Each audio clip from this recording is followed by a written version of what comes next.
Hi, this is Matt Brown. I'm coming to you again with another episode of our traumatic brain injury program. I guess I don't even know what we're calling it anymore.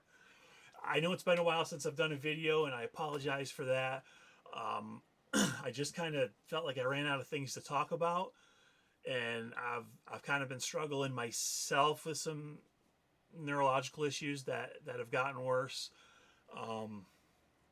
My motor skills are getting worse. My fine motor skills are really bad, but now my even my basic motor skills are starting to diminish, and not quite sure how to combat that. We're still working on that with specialists, and we'll see what happens. But what I want to talk about is family members. I've been talking to some friends of mine who also have brain injuries, and they've got concerns that their family doesn't believe them. I'm fortunate in that my family gets it, but my family has also worked in the field somewhat, dealing with people with brain issues. So that kind of helps me, that because they kind of know, they see what I'm going through, they see what I don't see, and they know when I need to stop, when I need to cool off and recharge. They see it before I do, so it's good that they're around for that. But not everybody's parents or family members have that background. So to the average person, I look completely normal. If I walked into a store and I started to have a conversation with you, you would never know I had a brain injury. Now, if we talked for an hour, you would say, okay, something's going on with this guy. He's starting to really slow down, and he's slurring his words, and he looks exhausted all of a sudden, because that's what would happen. I would get overstimulated, and my brain would shut down, and I would just start to fall apart. But 10-15 minutes, you would never know. You would have no idea. I look absolutely normal. Well, whatever your opinion of normal is, but I don't look like I'm disabled, and I am, because the brain injuries are invisible. You can't see them. They don't. I don't wear a bandage on my head. I don't have a cast on my head. But the symptoms are real, and the symptoms are often misdiagnosed, misunderstood, and it's hard for family members to really take take the information that they're given from everybody, that, because they know who you used to be, they know who you were, and they think you're still that. You're still the person from before the injuries, before the damage, before any of the symptoms occurred. So a lot of times they're just thinking you're going through some phase, or you've got some psychological issues that you need to address, and that's not the case. It's brain injuries, and the chemical reactions and the electrical reactions that your brain is supposed to function like doesn't function right for us. There's a misfire that the synapses just don't click. We don't make the connections, because there's damage to cells that you just can't even see on an MRI. So there's axonal shearing that we deal with many concussions, especially whiplash, because your brain, the way that your brain is, it will move at different speeds. So you've got sliding and cascading sections of your brain moving at different speeds, and parts of it will slam up against your skull while behind it is catching up. So, and then this part is coming back and hitting the back of your skull, while the other part's still moving forward, because it's kind of like gelatin. So it's really really does a lot of damage. A small amount of contact will do a great number of different things to the brain because they're so sensitive. They're so tiny. The little dendrites and the axons and everything is microscopic.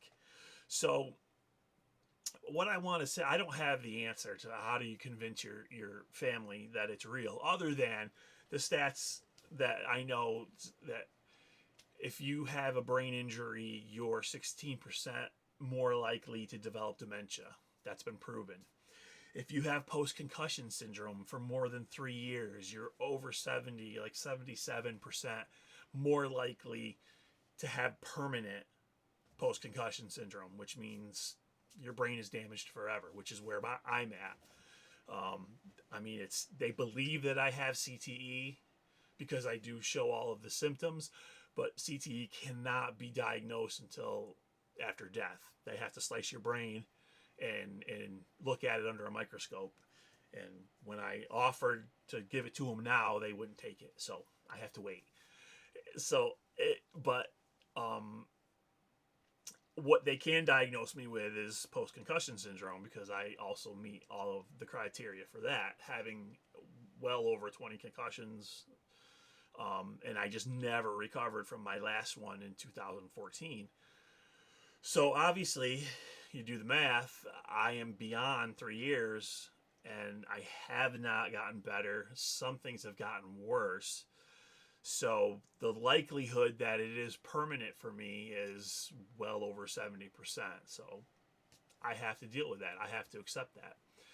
And I think the best thing we can do as sufferers of this, trying to convince, well, I'm not going to say trying to convince because it's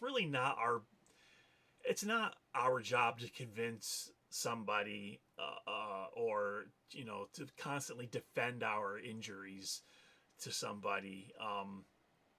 I would say if it's a concern of yours, lay out the facts, show them the stats, bring in other people who have similar issues and let them describe what a day is like for them, and see the similarities, and hopefully they'll come around and say, okay, I get it now. I understand why you're tired all the time.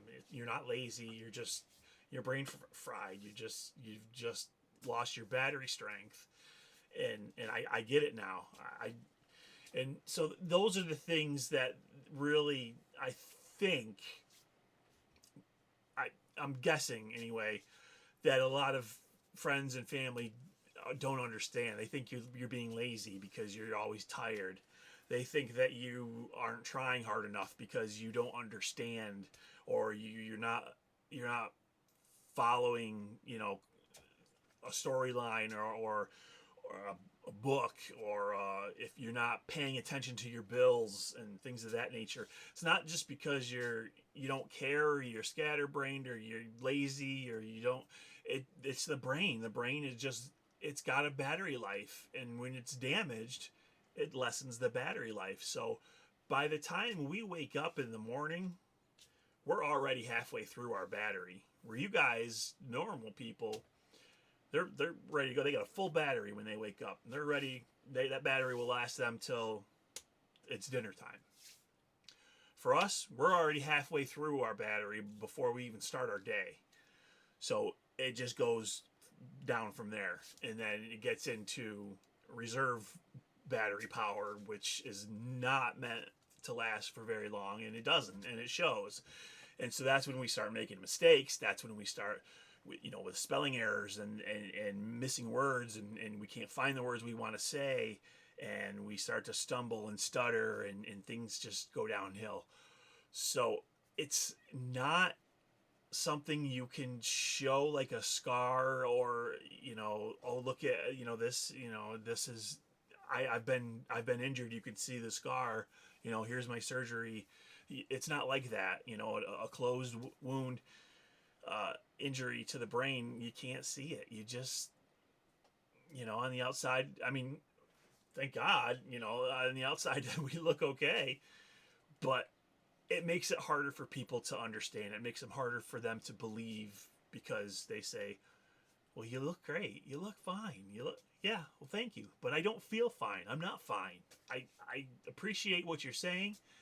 And I know you're trying to be nice, but looking fine and being fine are two different things. And that's what people need to understand. And I think that's the most important thing we can get across to people as sufferers is don't base our ability on our looks. You know, if just because we look okay does not mean we're okay. Just because we can walk and talk and, you know, chew gum doesn't mean that we're able to do the things that we used to do. Um, that's just the way that it is. So, and it's not being lazy. It's not being dumb. It's not being non-caring. That's just the brain. The brain is a mystery, and they're still trying to figure it out. The specialists, the doctors, they don't know, and they really don't study it all that deeply in medical school. So that's, you know, we're kind of up against the wall in that area. It's the brain is the last kind of frontier. So that's about all I can say at this time. If you do have any questions, please feel free to reach out to me. And if you're going through the same thing, or if you want somebody to talk to your family, your loved ones, friends, whatever, and describe to them, you know, what's going on, what we really do, what we really deal with on a daily basis, I'd be happy to do that as well. Have a great night, and I will talk to you with the next post.